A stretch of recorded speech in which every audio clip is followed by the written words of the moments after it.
Hello guys, hello, this is for Gemini. Gemini, welcome dito sa aking channel, Kapalaran 888. Welcome guys. Alamin natin kung anong messages, vibration, gabay energy para sa lahat ng Gemini. So this is for the week August 10 to 16, 2026 guys. Okay, so this is for Gemini. Please comment down below guys if you resonated. Pasensya na ano kasi yung ano ko. Nakapag-read na ako tapos bigla siyang na-crop yung video. So, Gemini, number 31 and number 5. So, there's a Gemini guys na possible na may mga concern kayo sa linggong ito. Pwedeng yung older person, elder sa family mo, na nasa malayong lugar ay posibleng may sakit siya or posibleng meron siya. Like, kung halimbawa na OFW ka, Gemini, posibleng yung father mo, lalo na kung senior citizen na yung father mo, ay pwedeng mabalitaan mo na may sakit siya, masama ang pakiramdam, parang ganun. Sa linggong ito. So, syempre mag-aalala ka, diba? Kasi father mo yun eh, or lolo, lola, nanay, or kung sino man siya.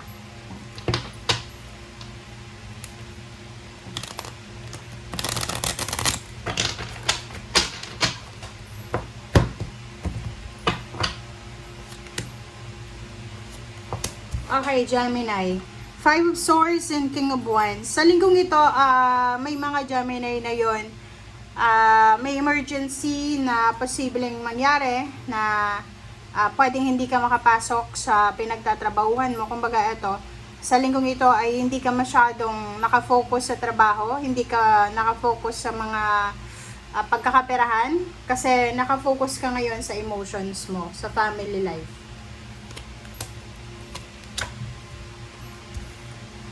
Okay, next is High Priestess and the Moon. So, same water sign. So, sinasabi ng baraha na sa linggong ito, Gemini, yun, ang emotion mo ngayon is medyo sensitive ka. Mabilis kang magalit, mabilis kang mairita, mabilis kang magpanik, parang meron ka din na takot. There's something na stress or anxiety ka na nararanasan or nararamdaman. Oh, yun.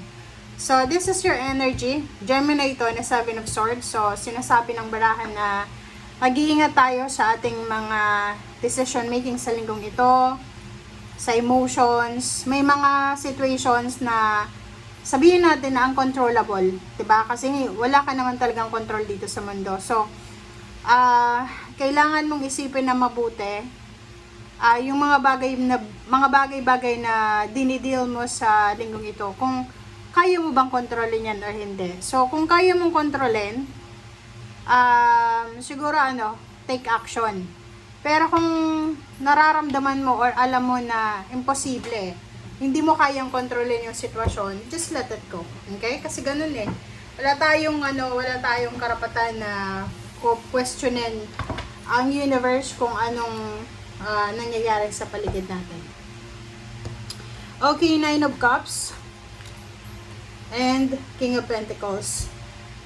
By the end of the week, sa end ng week na to, sabihin natin na Thursday, Friday, or Saturday, Sunday, nakikita ko sa'yo dito na masaya ka. You're happy, you're contented, you are parang satisfied kasi possible na makatanggap ka kasi nasa tayo week ng salary week ito eh. So, possible na by the end of the week, Friday, posibleng magkaroon ka ng sweldo or makahawa ka ng pera or mahawakan mo yung perang hinihintay mo. Okay, so Justice. Wow. And also, doon sa mga Gemini na nag-aantay ng confirmation sa kanilang ina-applyan na trabaho. So, yun, masaya ka. It's because posibleng makatanggap ka na ng chat, ng call, ng email, ng text message regarding sa kontrata, new contract, or kung ano pa man yan na bago. Okay? Or na mga papeles, dokumento. Okay, so dito din, sinasabi ng baraha sa'yo, Gemini, na may mga nakaplano kayo na family events or kung ano man na nakaplano na tungkol sa pamilya, occasion, sa family, like mga celebration, reunions, or whatsoever man.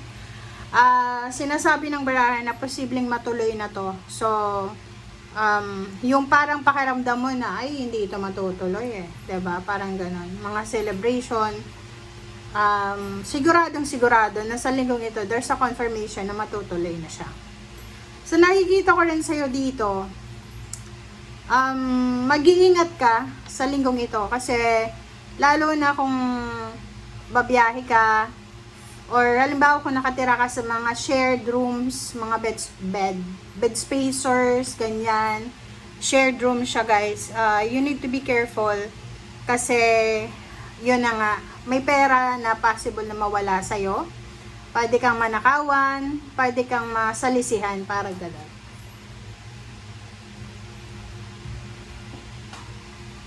Okay, so King of Wands and Nine of Cups. So, nakikita ko sa'yo dito, kung may trabaho ka naman and you're earning, like may trabaho, may business, or whatsoever man, sabi dyan na you're happy, you're contented sa kung anong meron ka.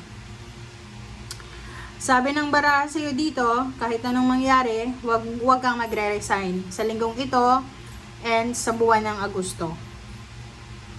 Wag kang matakot. Okay, kasi maraming naglipa na ngayon na mga readings, prediction, na hindi maganda yung 5 months para sa mga Gemini. Pero wag kang matakot. Wag kang matakot, Gemini. Kasi kanya-kanya naman yan eh. Hindi lahat ng Gemini ay apektado sa Saturn retrograde. Pero ang mapapanatag ka dyan talaga kung alam mo sa sarili mo na wala kang ginawa na masama laban sa sarili mo, sa ibang tao, parang ganon, sa nakaraang, like for example, 8 years, ganyan, 10 years, or way back pa sa past mo. So, wala kang dapat na katakutan. Huwag ka ding matakot sa mga, stagnation, mga restrictions na yan, kasi minsan, yun eh, blessing in disguise. Minsan, yung mga delays na yan, ay maganda yan para makapag-rest and rejuvenate tayo. 4 of Wands and 7 of Swords yun. You need to be careful, Gemini. Pag-iingat ka sa mga relatives and friends mo, okay?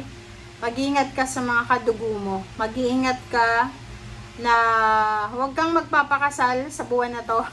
Huwag kang mag-iisip ng kasal sa buwan na to kasi posibleng hindi yan matuloy. Okay? Or possible na mamroblema ka sa finances pag malapit na yung kasal na plano mo. Okay? Thank you guys. Bye!